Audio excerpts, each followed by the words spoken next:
Assalomu alaykum hurmatli yurtdoshlar, aziz vatandoshlar. Bizlardan navbatdagi g'alaba. Demak, himoyamiz ostida bo'lgan Jabborovani fuqarolik ishlari bo'yicha Urganch tumani sudida qonuniy huquq manfaatlarini himoya qildik va navbatdagi g'alabaga erishdik. Ish bo'yicha qisqacha to'xtaladigan bo'lsak, Jabborovani marhum turmush o'rtog'i, demak, ish jarayonida jarohat olib vafot qilganlar. Shundan keyin ish beruvchi tashkilotga bir necha marotaba murojaat qilganlar.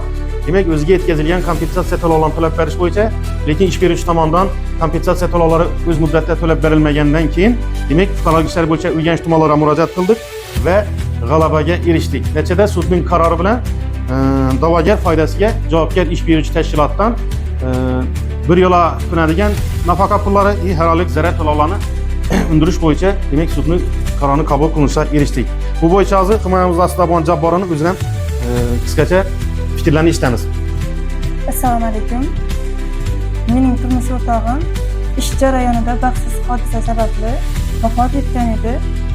Qonunchilikda belgilangan to'lovlar ish beruvchi tashkilot tomonidan to'lanmaganligi sababli advokat bilan birgalikda Urganch tumanlararo fuqarolik sudida qonun ustuvorligi ta'minlandi va yetkazilgan zarar pullari marhum turmush o'rtog'imning ish joyidan to'lanishi belgilandi.